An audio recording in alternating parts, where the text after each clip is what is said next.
ఈ ఉదయమున నీవు ఎవ్వరినీ కలుసుకొనక ముందు ప్రభువును కలుసుకో. నీవు ఎవ్వరినీ చూడకముందు ప్రభువును చూడు.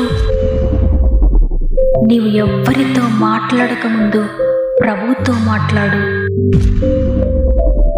నీవు దేనిని వెదకకముందు ఆయన రాజ్యమును నీతిని వెదకు.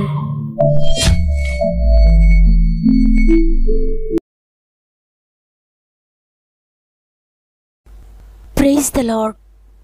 ప్రభు నామంలో మీ అందరికీ నా యొక్క ప్రత్యేకమైన శుభములు తెలియజేస్తూ మరి ఒకసారి వాగ్దాన కార్యక్రమానికి మిమ్మల్ని అందరినీ ప్రేమతో ఆహ్వానిస్తూ ఉన్నాను.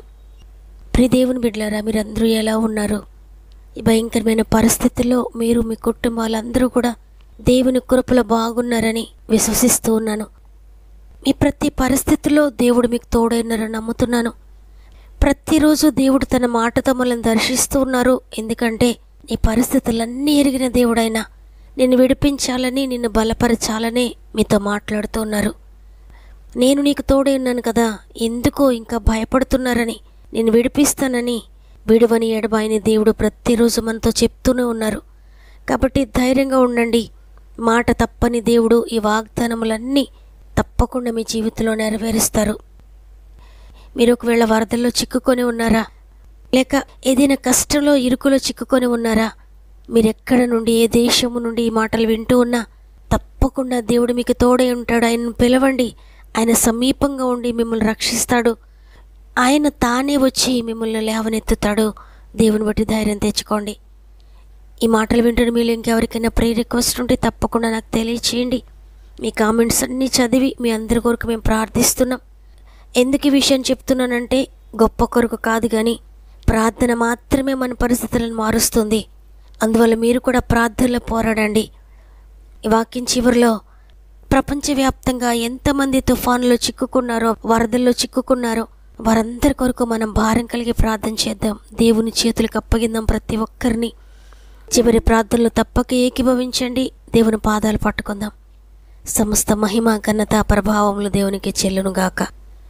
ఈరోజు ప్రభు మనకు అనుగ్రహిస్తున్న శ్రేష్టమైన వాగ్దానం కీర్తనలు 121వ అధ్యాయము 7వ వచనము. ఏ అపాయమును రాకుండా యెహోవా నిన్ను కాపాడును, ఆయన నీ ప్రాణమును కాపాడును. ఆమేన్. ఈరోజు ఈ వాగ్దానాన్ని వింటున్న ప్రియ సహోదరుడా, ప్రియ సహోదరి, ఏ ప్రాణాపాయంలో ఉన్నారు, ఏ అపాయంలో ఉన్నారు, దేవుడు ఏ అపాయము రాకుండా నిన్ను కాపాడుతారు. ఒకవేళ అపాయం గుండా నువ్వు ప్రయాణిస్తూ ఉన్నా నీ ప్రాణమునకైనా హాని కలగనియరు. తప్పకుండా మీ ప్రాణము నేను కాపాడుతాడు. ఎందుకంటే దేవుడు ఎంతగానో మీపై శ్రద్ధ తీసుకుంటున్నారో ఈ వాగ్దానం అదే తెలియజేస్తుంది. ప్రస్తుతం ఒకవేళ మీరు నేను ఈ ఆపదలో ఉన్నాను, నా కుటుంబం ఆపదలో ఉంది, ప్రాణాపాయంలో ఉన్నాము, ఈ భయంకరమైన మరణకరమైన పరిస్థితుల్లో మేము చిక్కుకొని ఉన్నాము, డాక్టర్స్ ఈ విధంగా చెప్పారు, నా మెడికల్ రిపోర్ట్స్ అని ఈ విధంగా వచ్చాయి, ఆర్థిక పరిస్థితులన్నీ ఈ విధంగానే చెప్తూ ఉన్నాయి, నా కుటుంబ పరిస్థితి చూస్తే ఈ విధంగానే ఉంది అని నీవు నీ పరిస్థితులను బట్టి, నీకు వచ్చిన రిపోర్ట్స్ని బట్టి, నీకు చెప్తున్న మాటలను బట్టి, నీవు ఎదుర్కొంటున్న సమస్యలను బట్టి, నువ్వు వెళ్తున్న మార్గములను బట్టి నీవు అనుకుంటూ ఉన్నావేమో, నేను అపాయంలో ఉన్నాను, రేపు ఎలా ఉంటుందో నాకు తెలీదు, నా ఫ్యూచర్ ఏంటో, నా బిడ్డల భవిష్యత్తు ఏంటో, నా జీవితం అంతా అల్లకల్లోలంగా ఉంది అని. కానీ చూడండి, ఎవ్వరు ఇవ్వలేని ఒక గొప్ప ష్యూరిటీ ఇక్కడ దేవుడిస్తున్నాడు. అదే నీ ప్రాణం నేను కాపాడతానని. ఈ లోకంలో కొన్ని విషయాల నుండి మనల్ని కొంతమంది కాపాడగలుగుతారు, కానీ మన ప్రాణమును కాపాడే శక్తి ఈ లోకంలో ఎవ్వరికీ లేదు, దేవునికి మాత్రమే ఉంది. మరణం తప్పించుట ఆయన వశంలోనే ఉంది. కాబట్టి మీరు ఏ మరణాపాయం గుండా ప్రయాణిస్తూ ఉన్నా ఎంత మాత్రము భయపడకండి. మీ ప్రాణమునకు మాత్రం అపాయం కలిగనీయడాయన. మరి దేవునిని మీరొక్కటే అడగండి, అయ్యా నాతో ఉండండి, మీరు తోడుగా ఉంటే నేను సేఫ్గా ఉంటాను, మీరు నా కుటుంబానికి తోడుగా ఉంటే చాలు, నా బిడ్డలకు మీరు తోడుగా ఉంటే చాలు, నా భర్తకు తోడుగా ఉంటే చాలు, నా భార్యకు తోడుగా ఉంటే చాలు, నా భార్యకు తోడుగా ఉంటే చాలు, నా భార్యకు తోడుగా ఉంటే చాలు అని ఈ విధంగా దేవుని తోడును మీరు తీసుకోండి చాలు. ఆయన తోడుగా ఉంటే అపాయములు వస్తాయి, కానీ తప్పక విజయం మీరే పొందుకుంటారు. ఆపదలు కలుగుతాయి, కానీ గొప్ప నిరీక్షణతో మీరు దాన్ని జయిస్తారు. శ్రమ వస్తుంది, కానీ మీరే జయిస్తారు. ఇక ఎవ్వరు తీర్చలేని పరిస్థితులు మీకు ఎదురుగా వస్తాయి, కానీ మీరు నిరీక్షణ కలిగి వాటిని కూడా దాటగలుగుతారు. దేవుడు మీ చేయి పట్టి దాటిస్తాడు. ప్రియ దేవుని బిడ్డలారా, దేవునిని కలిగి ఉన్నవారు ఎంత పెద్ద అపాయం వచ్చినా ఆపద వచ్చినా భయపడుతూ కూర్చోరు. నా దేవుడు ఉన్నాడు, ఈ అపాయం కంటే ఆయన గొప్పవాడు, ఈ కష్టం కంటే ఆయన గొప్పవాడని దేవునిలో సంతోషిస్తూ ఉంటారు. నిజంగా మోషే కూడా అదే విధంగా దేవునిలో సంతోషించాడు. ఇశ్రాయేలీలు నడిపిస్తూ ఉన్న సమయంలో అనేక అపాయములు వచ్చాయి. అయితే వాటన్నిటికంటే ఒక భయంకరమైన ఆపద ఎదురైంది. అదే ఎర్ర సముద్రము. వెనుక భయంకరమైన శత్రువులు తరుముతూ ఉన్నారు, మనకందరికీ తెలిసిందే. వారి ఎదుట భయంకరమైన సముద్రం కనబడుతోంది. ముందుకు వెళ్ళలేరు, వెనుకకు వెళ్ళలేరు. దానిని దాటడానికి ఎవరికి శక్తి లేదు.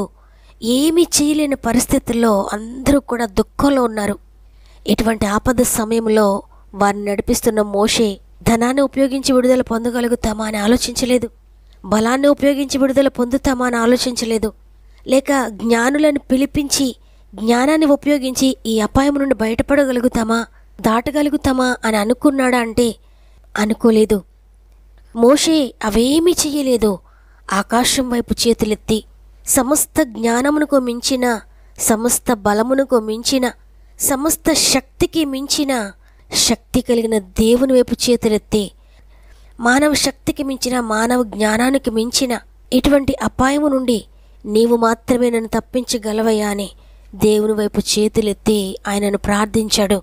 నిజముగా మొరపెట్టి వారికి సమీపంగా ఉండి ప్రభువు వెంటనే దిగివచ్చాడు మోషే దగ్గరకు. ఆయన తూర్పుగాలిని పంపించి సముద్రమును 2 పాయలుగా చేసి వారిని ఆరిన నేలను నడిపించాడు. ఈ విషయం మనకు అందరికీ తెలిసిందే, అనేకసార్లు మనం వింటూనే ఉన్నాం. కానీ దీనిలోని శక్తిని మనం గ్రహించలేకపోతున్నాం. ఆనాడు మోషే దేవుని శక్తిని గ్రహించాడు. అయితే మనం మాత్రం ప్రతిదినము మనకెదురయ్యే సమస్యల్లో ఆయన శక్తిపై డౌట్ పడుతూనే ఉన్నాం. ఆయన శక్తిని చిన్నదిగా చూస్తున్నాం. కాబట్టి కష్టాల్లో ఆపదల్లో మనము సణుగుకుంటున్నాం, దేవుని దూషిస్తూ ఉన్నాం, దేవునికి దూరం అయిపోతూ ఉన్నాం. కానీ దేవుడు చూసేది మాత్రం అటువంటి సమయంలోనే, ఆపత్కాలంలో ఉన్నప్పుడు మనము ఎవరిని పిలుస్తూ ఉన్నాం, ఎవరిని ఆశ్రయిస్తూ ఉన్నాం, సమస్యల్లో మన క్రియలు ఎలా ఉన్నాయి, సమస్యలు గుండా వెళ్తున్నప్పుడు మనం ఏం చేస్తున్నాం, మనం ఏం మాట్లాడుతున్నాం అనేది ఆయన చూస్తున్నాడు. అటువంటి సమయంలోనే మన ప్రతి మాటను కూడా దేవుడు ఎంతో విలువైనగా ఎంచుకుంటాడు. నా దేవుడు గొప్పవాడు, ఆయన నన్ను విడిపించగలుగుతారు అని ఏ విధంగా ఆయనపై మనం ఆధారపడుతున్నాం అనేది ఆయన చూస్తున్నారు. కాబట్టి ఒకవేళ నీవు ఆపదలో ఉన్నా, సమస్యల్లో ఉన్నా, శోధనలో ఉన్నా దేవుని స్తుతిస్తూ ముందుకు వెళ్ళండి. పూర్తి విశ్వాసాన్ని దేవునిపై ఉంచండి. పరిస్థితులు ఎంత భయంకరమైనవైనా వాటిని ఆలోచించొద్దు. మోషే సమస్యను తొలగించగలిగిన ప్రభువుని ఆశ్రయించాడు. కాబట్టి మీరు ప్రయత్నించడం కాదు, దేవునిని అడిగి ఊరుకోవడం కాదు, కానీ ఆయన మీతో ఉన్నాడో లేదో అనేది ఒకసారి పరిశీలించుకోండి. ఆయన మీతో ఉంటే ఏ అపాయము కూడా ఇక రాదు. అపాయము వచ్చినా అని ప్రాణము నేను కాపాడతాడు. ఒకవేళ ఆయన మీతో లేకపోతే, మీలో లేకపోతే భయంకరమైన పరిస్థితులు గుండా మీరు వెళ్తారు. అవును, ప్రభువు లేని జీవితము, ఏ దారి లేని జీవితము. ఏ అపాయము రాకుండా మీరు సరైన దారిలో వెళ్ళాలంటే యేసయ్య మీకు తోడుగా ఉంటేనే మీరు సురక్షితంగా గమ్యం చేరుకోగలుగుతారు. కాబట్టి ఈరోజు అందరం కూడా, అవునయ్యా నీవు లేని జీవితము, ఏ దారి లేని జీవితము, మీరు నాకు కావాలయ్యా అని దేవుని వైపు చేతులెత్తుదాం. ఏ దారి లేని జీవితము, యేసయ్య లేని జీవితము, ఏ దారి లేని జీవితము, యేసయ్య లేని జీవితము, ఈ గాలి తాకి రాలును, ఈ ధూళిలాగా మారును, ఈ గాలి తాకి రాలును, ఈ ధూళిలాగా మారును, ఏ దారి లేని జీవితము, యేసయ్య లేని జీవితము. ఎందుకీ వ్యామోహాలు,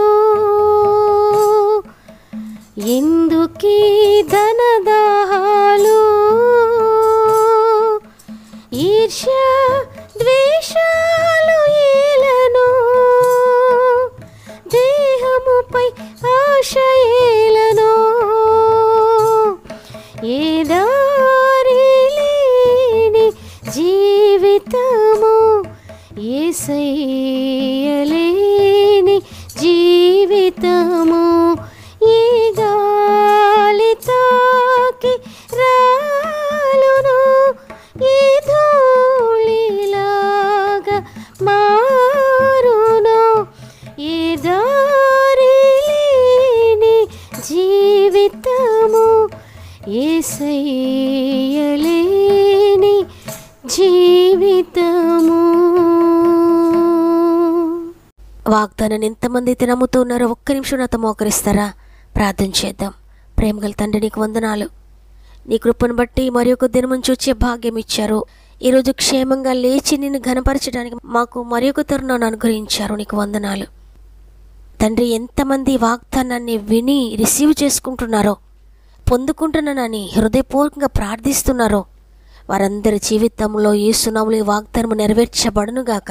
మరి ఏ ప్రాణాపాయంలో ఉన్నా కూడా వారి ప్రాణము రక్షించబడునుగాక యేసు శక్తి కలిగిన నామములో. ఏ అపాయము వారి ఎదుట ఉన్నా ప్రతి అపాయము నుండి విడుదల పొందుకొందురుగాక యేసు నామములో.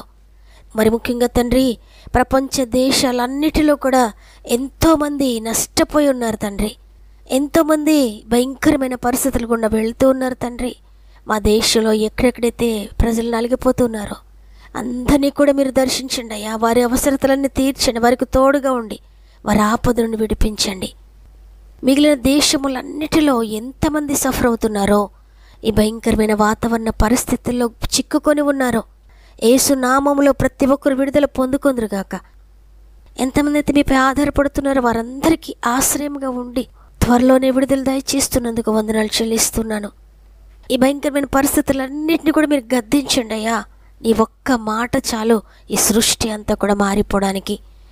తండ్రి, మీ కృపను బట్టి ప్రతి ఒక్కరి పాపమును క్షమించి విడుదల దయచేయండి. అంతేకాకుండా కామెంట్స్లో అనేక మంది బిడ్డలు వారి ప్రార్థన అవసరతలు మాకు తెలియజేస్తున్నారు. ప్రతి ఒక్కొక్కరిని కూడా చేతులు పెడుతున్నానయ్యా. ప్రతి కామెంట్ మీద యేసు రక్తం ప్రోక్షిస్తున్నాను. యేసు నామములో అద్భుతాలు జరుగుతున్నాయని నమ్ముతున్నాను. త్వరలో అనేక సాక్ష్యములు మేము వినబోతున్నామని నమ్మి నీకు స్తుతులు చెల్లిస్తూ, ఈరోజు ప్రత్యేకంగా పుట్టినరోజులు, పెండ్లి రోజులు జరుపుకున్న వారందరినీ చేతులకు అప్పగిస్తూ ఈ నూతన సంవత్సరంలో నూతనమైన కార్యములు మీరు జరిగించమని ఈ దినమును ప్రారంభిస్తూ ఉండగా ఈ రోజంతా మా ఆత్మీయ కుటుంబంలో ప్రతి ఒక్కరికి తోడే ఉండండి. వారి ప్రతి అవసరతను మీరు తీర్చి ముందుకు నడిపిస్తారని యేసయ్య పరిశుద్ధమైన నామములో అడిగి వేడుకొంచున్నాను తండ్రి. ఆమేన్. ఈరోజు ఈ మాటలు వింటున్న ప్రియ చెల్లి, ప్రియ తమ్ముడు, మీరు ఏ ట్రబుల్లో ఉన్నా, కునుకక నిద్రపోక ఆయన నిన్ను కాపాడుతూ ఉన్నారు. దేవుని బట్టి ధైర్యం తెచ్చుకోండి.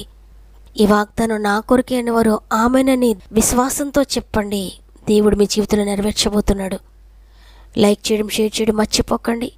అనేక మంది ఆశీర్వదించబడేలాగా మీకు తెలిసిన వారందరికీ షేర్ చేయండి. షేర్ చేస్తూ వాక్య పరిచయంలో పాలు పొందుతున్న మిమ్మల్ని, మీ కుటుంబాలను దేవుడు దీవించి ఆశీర్వదించునుగాక. దేవుని చిత్తమైతే తిరిగి రేపు అందరం కలిసి ఆయనను స్తుతిందాం.